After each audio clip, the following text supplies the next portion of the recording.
조국 저격수 김용남 전 의원 더불어민주당에서 경기도 평택을 국회의원 보궐선거에 이제 후보로 공천이 됐습니다. 그런데 조국을 향해서 뭐라고 했느냐? 먼저 공격을 하지 않으면 나도 공격하지 않겠다라고 하면서 또 조국을 사실상 공격을 했어요. 뭐라고 했느냐? 먼저 공격하지 않으면 공격하지 않겠습니다. 그러면서 조국 대표의 과거의 사모펀드 투자 의혹을 재차 언급을 했습니다. 그래서 이제 조국 혁신당 쪽에서는 이 김용남이 과거에 세월호 관련 발언을 한 것을 또 끄집어내 가지고 또 공격을 했어요. 자, 이제 이전 투구가 곧 벌어질 것 같습니다. 여러분 기대하십시오. 개봉 박두입니다. 김용남 뭐라고 했느냐? 평택에 법무법인 사무실이 있고 지금도 운영되고 있어서 평택하고 인연이 있습니다. 민주당의 이념적 지평을 넓히는데 제 역할이 있습니다. 자기는 원래 보수당인 국민의힘에서 건너온 사람이니까 자기가 있으면 민주당이 이념적 지평이 넓어진다. 본인이 바뀌었잖아. 본인이.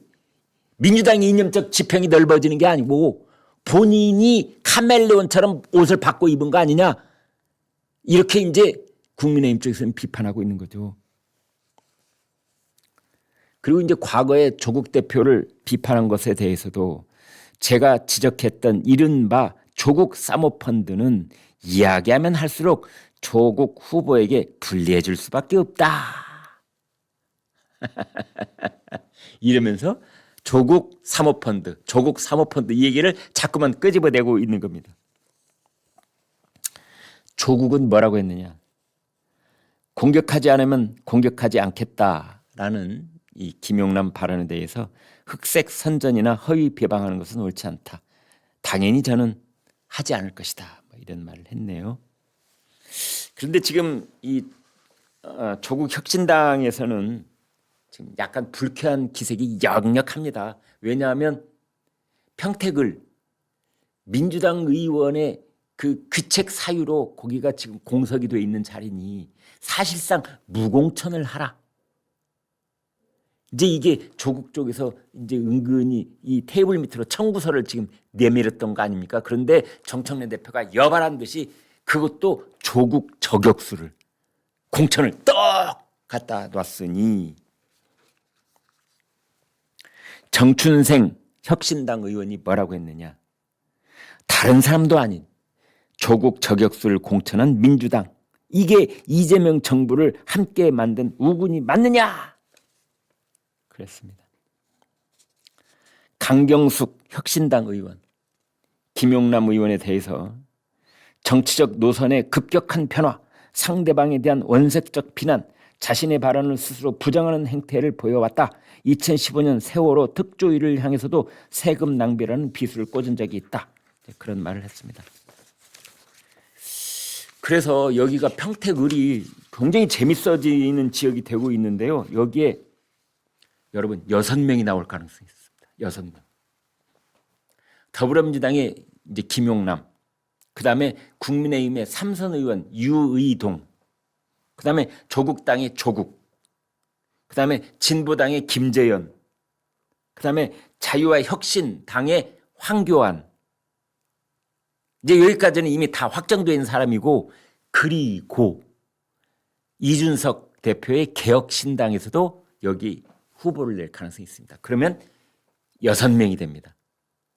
그래서 범진보 쪽에 3명, 범보수 쪽에 3명 이렇게 됩니다. 범보수 쪽에는 유이동, 황교안, 그리고 개혁신당 후보 이렇게 3명. 범진보 쪽에는 김용남, 김재현, 그리고 조국 이렇게 되는 거죠. 이제 결국은 이 사람들이 나중에 단일화 할 것이냐 안 할 것이냐 이런 거거든요. 지금은 단일화 안 한다. 이 선거 초반에는 다들 단일화 안 한다. 끝까지 완주할 것처럼 다들 얘기합니다. 네. 그런데 이제 결정적인 계기가 2번 찾아옵니다, 여러분. 5월 14일 여러분 기억해 놓으십시오. 날짜 5월 14일 스승의 날 하루 전날 5월 14일 이 날이 각 당에 후보 등록하는 날입니다.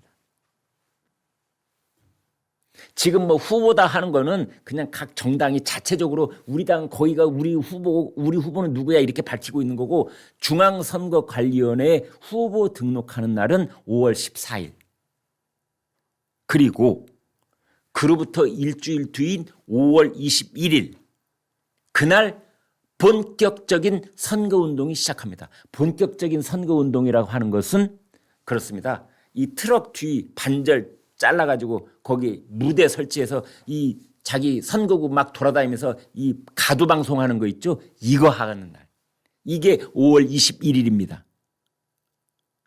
그래서 정식으로 중앙선관위에 후보 등록하는 5월 14일 이때 단일화할 가능성.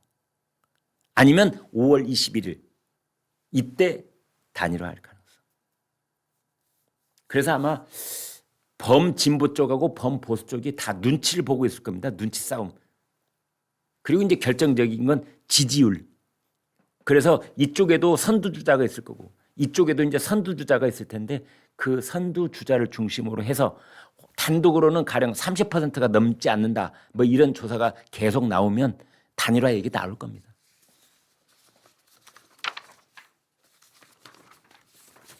다음 뉴스 열어드리겠습니다. 잔이윤 미국에서 활동하다가 한국에 와서도 활동을 했던 지금 이제 고인이 되신 분이죠. 지하에서 웃는다. 내가 국정농단 너희들은 이렇게 제목을 저희가 붙여봤는데요. 잔이윤이 박근혜 정부 때 한국관광공사 감사로 이제 그때 지명이 되자 그때 이제 민주당 쪽에서 볼때처럼 일어나서 잔이윤을 막 비난하고 박근혜 정부를 막 비난하고 그랬거든요. 근데 이번에 자기네들은 황교익 맛칼럼니스트 또 뭐 서승만 개그맨 정동 극장장에 그 정동극장 대표에 턱 자리에 앉혀주고 그다음에 황교익은 뭐죠? 한국문화관광연구원장 연봉이 1억 7천만 원이라네요. 거기 또 턱 자리 앉혀주고 맛칼럼니스트가 한국문화관광연구원하고 무슨 관계가 있길래 그리고 우리 공연계에서 이렇다 할 그런 아무런 그런 이 업적이 없는데 서승만 같은 개그맨을 국립정동극장 대표로 턱 앉혀놓고 그래서 오늘 정우상 논설위원이 칼럼을 썼는데 잔이윤이 국정농단이면 황교안 서승만은 뭐냐